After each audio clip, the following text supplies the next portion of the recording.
6. Find out who's planning the biggest party in town. Tonight on Channel 4 News at 6, working for you. On our broadcast this evening, high stakes. The night has arrived. All eyes on Sarah Palin and Joe Biden debating tonight in St. Louis. Second chance, another attempt at that massive bailout plan, now even bigger, approved by the Senate.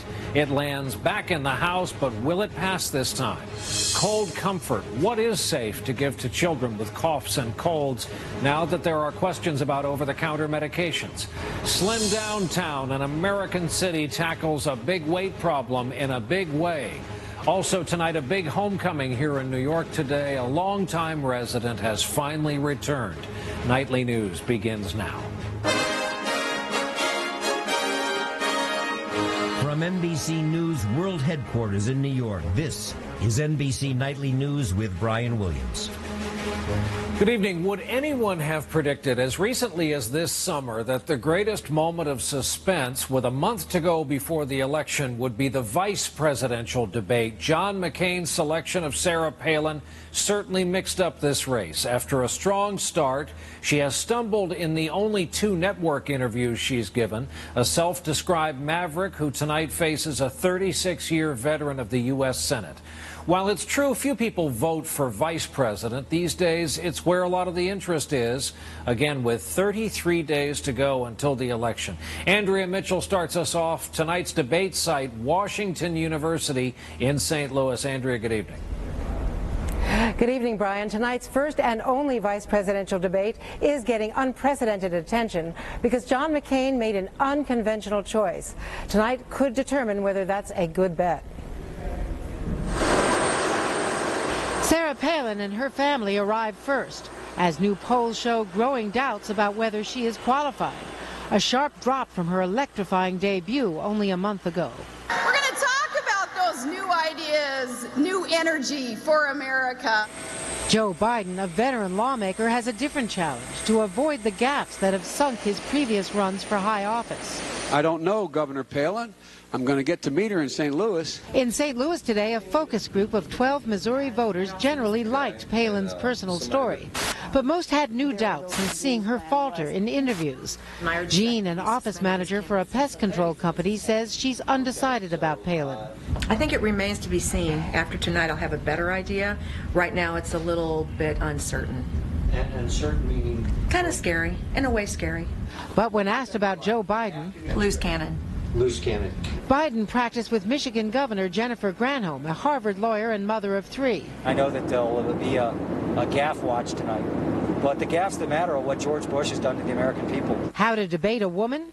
Biden got advice from Senator Barbara Boxer and former vice presidential candidate Geraldine Ferraro, who ran for vice president 24 years ago against George Herbert Walker Bush. Andrew Halcrow learned the hard way, losing debates to Palin in Alaska's governor's race. She has this ability just to connect with people, and it's something that is a talent, and it's something a lot of politicians would love to have. Palin only emerged today from intense practice sessions at John McCain's ranch with McCain's top foreign policy advisor.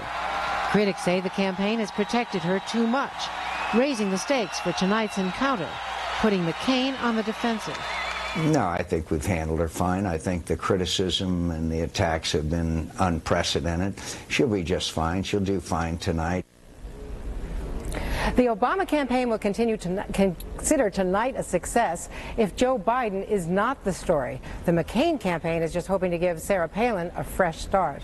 Brian? Andrea Mitchell starting us off tonight from St. Louis. Our political director, Chuck Todd, is also there tonight to talk politics with us. Chuck, first of all, this may set new records in terms of expectations management. All of it, of course, is moot starting at 9 p.m. Eastern Time tonight. None of it matters once they start talking. That's right, and the goal really is for Sarah Palin to survive. I mean, you don't talk to a McCain official that's sitting there saying they hope to change the trajectory of the race or they hope to do something new. Both candidates, frankly, both camps are just hoping to survive. As Andrea said, the Joe Biden folks, only want to not be the story, not get baited into saying something and somehow finding himself accidentally in a debate with Sarah Palin. And Sarah Palin, they're hoping to somehow bait Joe Biden so that it's a Joe Biden clip that we're playing tomorrow morning and not a Sarah Palin one. And Chuck, we're fond of saying this is not a national race, really. It's about the electoral map. This is really 50 separate races for president on election night. Where do you see the electoral map? Is it hardening at all? I know it's early yet. And what was the McCain news out of Michigan today? Well, we're starting to see the field shrink. We're really down to 14 states plus 2 congressional districts, and I'll get to that congressional district issue in a minute.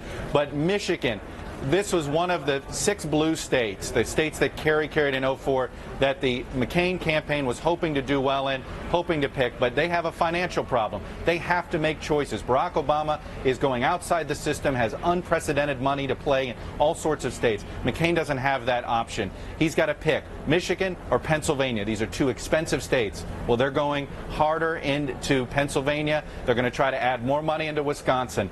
And so at this point, it looks like they're offensive field is shrinking. They want to play a bunch of defense and hope they somehow pick off Pennsylvania or Wisconsin, and that's how they get to 270. It's a very narrow path, Brian. All right, Chuck Todd in St. Louis. We'll talk to you during our special coverage of the debate tonight. Chuck, thanks. And now to the big story that looms over all of this tonight. This financial crisis and another attempt to get that mammoth bailout package passed and signed into law. It passed the Senate last night by a 3-to-1 margin approximately. Now comes the second attempt to get it passed in the House. It failed the first time because the crisis goes on with each passing day. Wall Street's nervous. The Dow lost 348 points at the end of the trading day. And on Capitol Hill in Washington, it was all about arm twisting and politics. And our own Tom Costello has the story. In the halls of Congress today, intense arm twisting aimed at turning Monday's no votes into yes votes tomorrow. We're not going to take a bill to the floor that doesn't have the votes. I'm optimistic that we will take a bill to the floor. Throughout the day, changes of heart. I think you'll see a switch of 12 or more Republicans. Several lawmakers said the gravity of the economic crisis only sank in after they voted no on Monday. I'm optimistic because I think the circumstances have changed, the calls have changed. We've got a good addition to the bill itself. Democrat Emanuel Cleaver says he will now vote yes. I certainly would not like for my grandchildren and my great-grandchildren to read a history book and see my name as one of the people who helped cause the crash of the U.S. economy. And today, more bad economic news. The number of workers filing new claims for jobless benefits rose to its highest level in 7 years, 497,000, with Hurricanes Ike and Gustav getting some of the blame. And factory orders fell 4%, a much steeper drop than expected. The president today with manufacturing leaders who say the credit squeeze is killing business. And the House of Representatives must listen to these voices and get this bill passed so we can get about the business of restoring confidence. But the new plan also includes $150 billion of additional spending and what some critics call pork to help pull lawmakers along, including tax breaks for alternative energy sources, on rum made in Puerto Rico and the Virgin Islands, for auto racetrack owners, for wool products and wool research, and tax breaks for wooden arrows made for children. The Senate may have taken us hostage. I mean, they may have us at arrow point, and we may have to vote for this, even with their obnoxious provision. But ammunition to opponents of the plan. None of these breaks solve our banking and financial crisis. Why are they in this bill? Well, here's the dilemma. They need to pull across the aisle, if you will, 12 people to change their votes without losing anybody on the other side. Did they offend any fiscally conservative Democrats with these new tax breaks? All sides say it's going to be a tight vote. Brian, it could come sometime tomorrow. Could be a big night for the wooden arrow industry. Tom Costello on Capitol Hill for us tonight. Now we've seen it all. People haven't had time to think yet through all the long-term issues of this financial crisis. And a big one, of course, is Social Security, often called the third rail of American politics. Both Obama and McCain want to fix it, but their fixes are quite different. Here is where they stand on this issue. Our report tonight from NBC's John Yang. To grow bacteria. 44-year-old high school history teacher Peter Vogel thinks he'll collect Social Security when he retires, but he's not so sure about his 9-year-old daughter, Emma. I do believe it needs to be retooled, rethought about, And that's why I'm really excited about this election cycle. At current rates, analysts say Social Security will run out of money by 2041, when Emma will only be in her 40s. We ain't seen nothing yet, because it's going to get a lot worse when baby boomers retire in big numbers. The turmoil in the markets has given the issue extra urgency, especially in key battleground states with older populations, such as Ohio, Pennsylvania, and Florida. There's an old saying about Social Security. It's the third rail of American politics. Touch it and you die. But what's changed this year is that both candidates are saying the system needs to be overhauled in dramatically different ways. Barack Obama would shore up Social Security with a payroll tax on incomes higher than $250,000 a year. Right now, Social Security taxes don't apply on earnings above $102,000. I don't mind paying a little bit more myself, just to make sure that the system is solvent for future generations. Obama's ruled out raising the current retirement age of 67 and slowing the growth of benefits. He's also against John McCain's major reform, allowing some to invest their Social Security funds in the stock market. The Social Security system is going to go broke. It will not be there for present-day young men and women who are working. McCain says all options are on the table, but is purposely vague on specifics. He's hinted he'd consider a tax increase as part of a grand compromise. We have to fix it, and we have to do it in a bipartisan fashion. Analysts welcome this campaign debate. The key is, are they committed to achieving reform sooner rather than later, and will they work on a bipartisan basis? And both of them seem to be willing to do that. Dad, let's go for a bike ride. As millions of Americans watch the stock market gyrations and worry about what their retirement years will be like. John Yang, NBC News, Washington. Courtroom drama today in the Washington trial of Alaska's powerful Republican Senator Ted Stevens. For a while today, in fact, it looked like it might end in a mistrial. The defense accused prosecutors of withholding some key evidence. Prosecutors said it was just an accident, nothing serious. Late today, the judge ruled the trial would continue, but he was sharply critical of the prosecution. Senator Stevens is charged with lying about receiving more than $250,000 worth of gifts. Almost exactly 13 months after the adventurer Steve Fawcett's small aircraft disappeared, its wreckage was found today in a rugged area of California's Sierra Nevada mountains. Experts at the scene said today the wreckage indicates an almost certainly fatal high-impact crash. Fawcett's widow says she is ready to close such a painful chapter of that family's life. When our broadcast continues here this Thursday night as cold and flu season approaches, what we've learned about whether it's a good idea to give cold medicine to your kids. And later, the American city with a big weight problem and what they did about it. When it comes to cereal, it's not just the front of the box that counts, it's the side. Think Kashi Go Lean has 100% daily value of calcium? How about iron? Think again. It doesn't have 100% of any vitamins and minerals you need. Because if it did, well, then it'd be total. Deliciously crunchy cinnamon squares and 100% daily value of 11 vitamins and minerals. Total. Are you getting 100%? We've heard a lot of talk about change this year. The question is, change to what? To me, change is a government that doesn't let banks and oil companies rip off the American people. Change is when we finally fix healthcare instead of just talking about it. Change is giving tax breaks to middle-class families instead of companies that send jobs overseas. Change is a president who brings people together. I'm Barack Obama, and I approve this message because this year, change has to be more than a slogan. My name is Jane, and I've got osteoporosis, but I'm an on-the-go woman. I've been active all my life.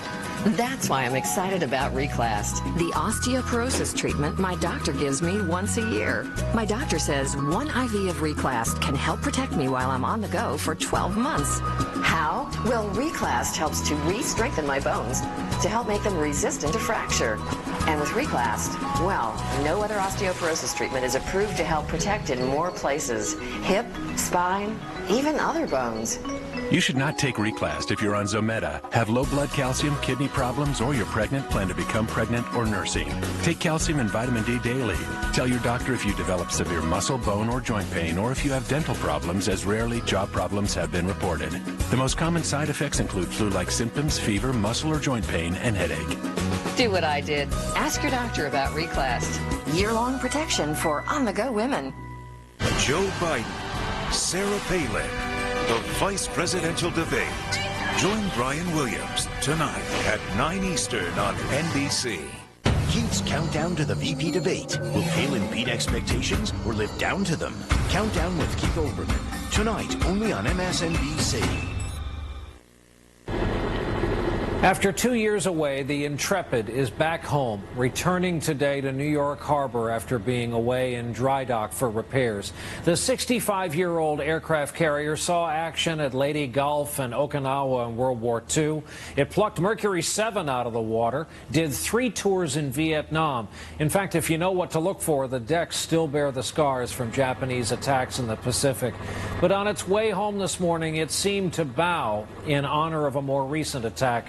The carrier paused to offer a salute near Ground Zero in Lower Manhattan before being escorted slowly, safely, gingerly back to its home since 1982, New York's Pier 86 on the west side. The ship's onboard museum reopens next month in time for Veterans Day. We turn now tonight to health news. It has to do with cough and cold remedies sold over the counter in this country for children. An FDA official today rejected a ban on some of these medicines, but some doubts remain about just how good they are for young children. We get more tonight from our chief science correspondent, Robert Bazell. Hello, it's Major there. The questions: at what age should children get cough and cold medicines, and are they safe and effective? A year ago, companies voluntarily stopped selling the products for kids under 2. Then a panel of expert advisors to the FDA said they should not be used for kids under 6.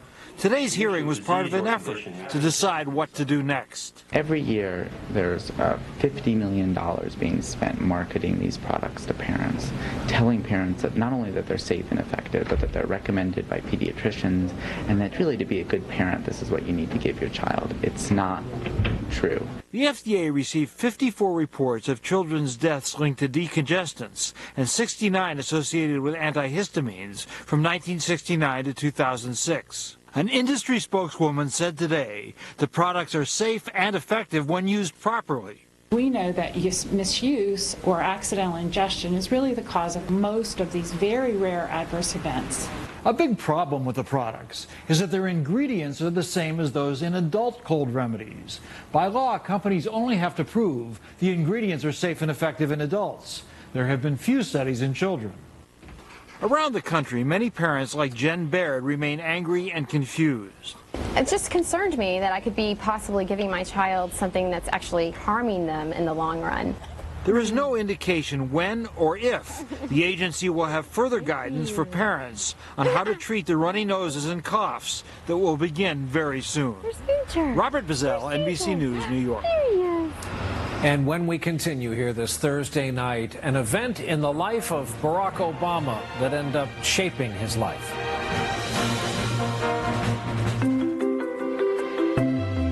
When you see what we've done with veggies, you'll think it's uncanny. Introducing V8 soups from Campbell's. Luscious blends with no artificial flavors or preservatives. Like golden butternut squash, southwestern corn, garden broccoli, a full serving of vegetables in a soup so velvety and delicious, you won't be able to contain yourself. New Campbell's V8 soups. You're fighting one of the most powerful corporations in the world. Rolling Stone cheers. Flash of Genius is a David and Goliath tale that recalls Frank Capra's Mr. Smith Goes to Washington. What they did was downright wrong. Flash of Genius. Rated PG-13. Starts tomorrow. In the midst of war, Senator Obama voted to cut off funding for our troops. What did Biden say? They said they voted against the money to make a political point. He added, "This is cutting off support that will save the lives of thousands of American troops."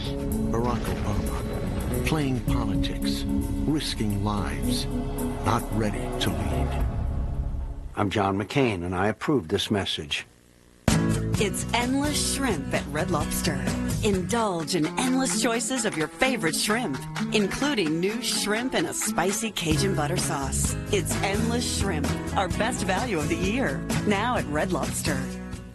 When my wife started forgetting things, the doctor said it could be Alzheimer's. I didn't want to believe it, but that night at the bowling alley... Where's Alice? Oh, there she is.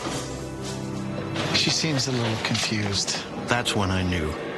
I couldn't wait.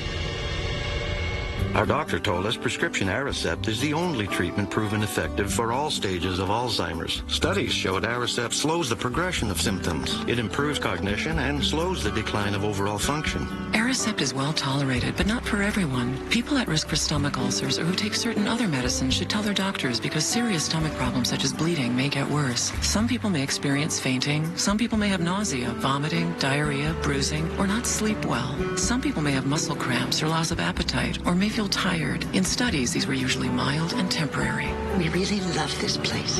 Talk to your doctor about Alzheimer's treatments, including Aricept. Don't wait. Alzheimer's isn't waiting. Tomorrow, after Sarah Palin and Joe Biden face off before a national audience, Today breaks down the big debate. Tomorrow on Today on NBC. Newman's charitable legacy. NBC Nightly News tomorrow. Tonight, as part of our periodic look at the formative events in the lives of the two presidential candidates before us, we look at Barack Obama's mission as a young man, as a community organizer in Chicago, and what they remember there about him to this day. We get the story tonight from NBC's Kevin Tibbles. Altgeld Gardens on Chicago's far south side is impoverished and troubled. Much the same place the 23-year-old Barack Obama found as a fresh-faced community organizer in the early 80s. Loretta Augustine Heron was there. He seemed to walk without fear, and I would be concerned. It's like, Barack, don't stay there past dark. He believed that we could eliminate racism, that we could eliminate poverty, and that we could put people back to work in jobs they had lost. For just $10,000 a year, Obama was hired to work the neighborhoods and cut his teeth on Chicago politics. Chicago toughened him up. Chicago is a tough place, and you don't get anywhere if you don't become practical very quickly. In the 80s, the fallout from local steel mill closings was unemployment and despair. From a tiny office in a church rectory, Obama worked to open a job center. He also helped residents fight to rid their housing projects of asbestos. These are people who had been cut out of the democratic process. They were poor, they didn't have education, they didn't have connections, and the organizer's job was to help give them a voice. People in this community say Barack Obama's work here inspires them to this day, just as they say their hopes and dreams continue to inspire him. Believing that change is possible is not the same as being naive. Go into service with your eyes wide open, for change will not come easily. Still, for many here, that change is yet to come. Barack Obama, he did a whole lot of good stuff out here.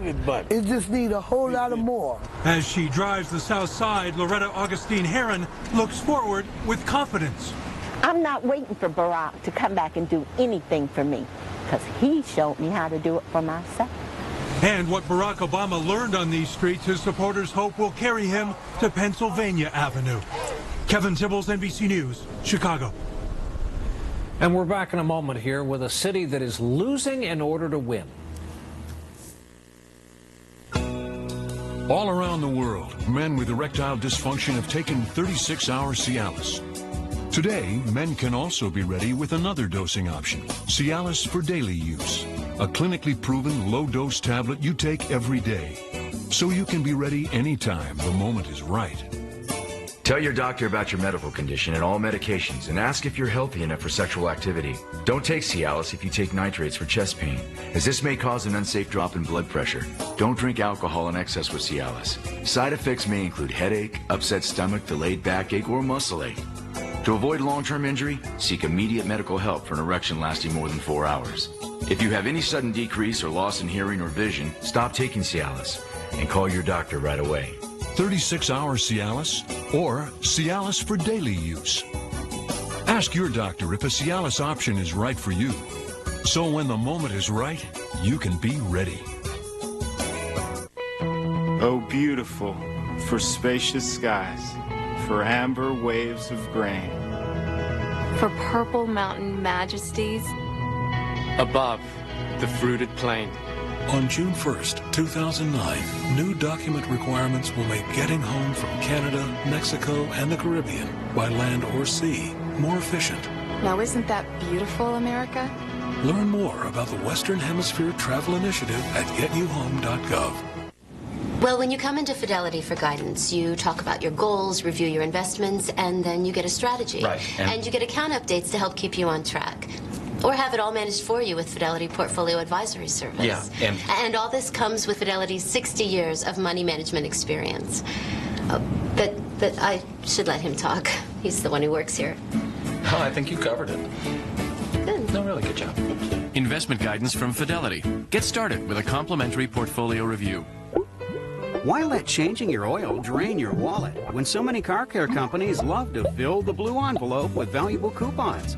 From offers on oil changes to reductions from retailers to half-off home improvement, there's something in it for you. Valpak and Valpak.com. To advertise, call 1-800-4-VALPAK. Watch The Martha Stewart Show weekdays. Look for your blue envelope from Valpak for your chance to win a trip to the show. I hate that it's happened, but we'll work through it. Coming up on Channel 4 News, the new real estate rules that could make buying the house of your dreams seem impossible. And next week's excitement won't end with the debate. At 6, find out who's planning the biggest party in town. Tonight on Channel 4 News at 6, working for you. You've been following along these past few nights, then you know these are tough economic times, and in one American city, times are tight for a whole different set of reasons. Oklahoma City recently found itself on one of those lists of places with the most overweight people. So some folks there decided to do something about it. Their story tonight from NBC's Ron Mott. Diet, anyone? Oklahoma City Mayor Mick Cornett caused a racket last New Year's Eve by challenging his town, one of America's fattest, to drop some weight. And it's working. I put the entire city on a diet and announced that as a city we were collectively going to lose 1 million pounds. Thank you for coming to our website. So far, nearly 24,000 people have signed up on a website. We realize that obesity is a problem. This city is going on a diet.com, claims a total weight loss to date of almost 180,000 pounds. The mayor himself has shed 40. We've got to get people out of their cars, out of those drive-through windows, get them walking, get them in parks, and get them more active. To help, the city's adding 300 miles of sidewalks to promote walking and building new gyms at its elementary schools to get kids moving.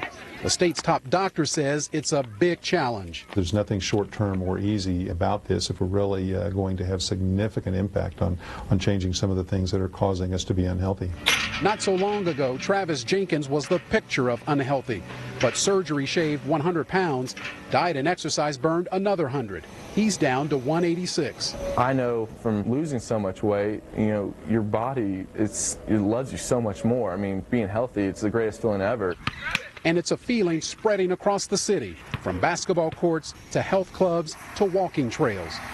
Though as much as the mayor is pushing exercise, he says food and different approaches to it is the real change agent.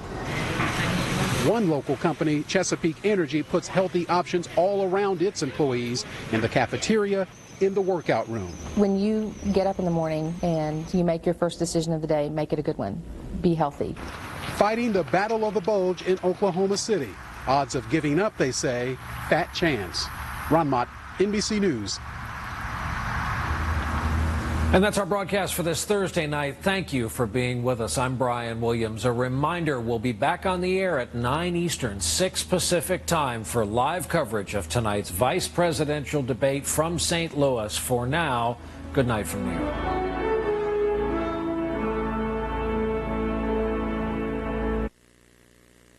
Working for you in high definition, this is Channel 4 News. Good evening again, everyone. The days of buying a house with no money down are now officially over. The days of writing down your income without it being checked are over. And now only your family can help with your down payment. The Housing Recovery Act of 2008 went into effect yesterday, and it comes at a time when Nashville's real estate market is down almost a third. Channel 4's Dennis Ferrier has the story. If you think you've seen a lot of for sale signs around Middle Tennessee, you have. There are 2,500 more homes for sale today than there were on October 2nd 1 year ago. Lots of homes and fewer buyers. Home closings in Nashville are down 28% this year. Last month they were down 32%, and October looks even worse. Your house has to look better than all your competition. You need to be priced based on the last 6 months, not based on what happened a year ago or 2 years ago. On top of all this, a whole bunch of new laws. It's now against the law to buy a home with a 0% down payment. The